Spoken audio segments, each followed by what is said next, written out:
किया, general introduction की बात किया, तो अभी ज़्यादा इसमें टाइम नहीं लगेगा, ऐसी चीज़ें सिंपल लैंग्वेज बता। अब मेन बात आती है मांसाहार पुरुष के लक्षण, क्योंकि आपके पास कोई भी इंसान खड़ा होता है तो जैसे आप उसकी किसी भी मरीज का प्रकृति परीक्षण करते हैं कि वातज पित्तज कफज है या कॉम्बो है या पूरा है, तो प्रकृति परीक्षण करने से आपको उसकी डाइट, उसकी लाइफस्टाइल को, उसकी मेडिसिन को सिलेक्शन करने में बहुत फ़ायदा मिलता है। उसी तरीके से अगर उसकी सारता का परीक्षण करते हैं तो वहाँ से भी आपको बहुत ज़्यादा फ़ायदा मिलता है। एक्चुअली जब हम लोग यूजी में फर्स्ट ईयर में पढ़ते रहते हैं, खास करके जब आप एंट्री लेते हो तो 4-5 सब्जेक्ट्स होते हैं। एक तो संस्कृत आपको पढ़ाई जाती है, एक आयुर्वेद का इतिहास पढ़ाया जाता है, एक पदार्थ विज्ञान पढ़ाया जाता है और एक एनाटॉमी मतलब रचना शरीर और क्रिया शरीर, ये चीज़ पढ़ाई जाती है। तो उस वक्त नहीं समझ पाते हैं कि क्या इसका क्लिनिकल पॉइंट ऑफ व्यू है, सोचते हैं कि बस आयुर्वेद में दे रखा है इसलिए पढ़ाते हैं। इसका टोटल मतलब पूरा का पूरा क्लिनिकल है कि आप अपने मरीज को देख करके जज कर सकते हैं ये मांसाहार है कि नहीं सार है।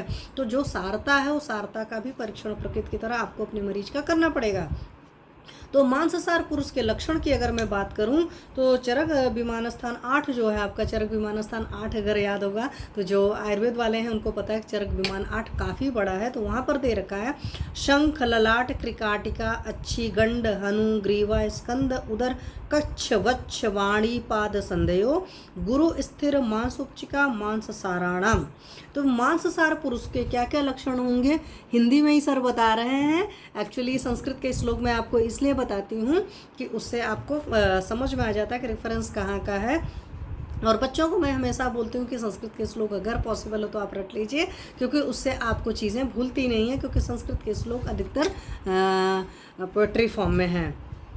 ठीक है। तो शंख प्रदेश जो है आपका ये पोर्शन है, ललाट भी यहीं पर है ना। तो शंख ललाट क्रिकाटिका है, पीछे गर्दन का पार्ट हो गया, अच्छी हो गई आपकी आंखें हो गई, गंड है हो गया, हनु हो गया, गंड का मतलब मेनली कपोल वाला पार्ट हो गया, हनु हो गया, ग्रीवा हो गया मतलब नेक पोर्शन हो गया, स्कंद मतलब आपका जॉइंट्स हो गए और उधर मतलब पेट हो गया, कच्छ का मतलब ये कच्चा वाला पार्ट हो गया, फिर वच्छ पार्ट हो गया, फिर पाणी मतलब आपके हाथ हो गए, पाद मतलब पैर हो गए। इन सब सारी चीज़ों की मतलब जितने भी आपके जॉइंट्स नज़र आ रहे हैं, ये जितने भी आपकी संधियाँ नज़र आ रही हैं, जितने भी जॉइंट्स नज़र आ रहे हैं, वो सारे क्या होते हैं मांस से ढके होंगे। मतलब अलग अलग से उनके पोर नहीं नजर आ रहे होंगे। जैसे आपको अभी अस्थिसार पुरुष में बताया था ना कि अस्थिसार पुरुष के अधिकतर पोर्स दिखाई देते हैं, अधिकतर मतलब हड्डियां अलग से उभरी हुई नजर आती हैं, उनके जॉइंट समझ में आते हैं। तो मांसाहार पुरुष के केस में ऐसा नहीं होगा, तो वो भारी होंगे। तो जितने आपके जॉइंट्स हैं वो सारे भारी भारी नजर आएंगे, क्योंकि मांस की वजह से पूरा मांस का प्रोमिनेंट होगा।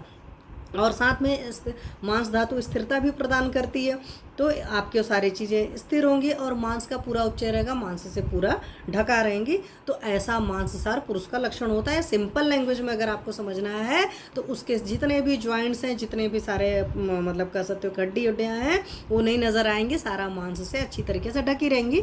रेणु वर्मा जी नमस्ते। अब इस मांसाहार पुरुष के अंदर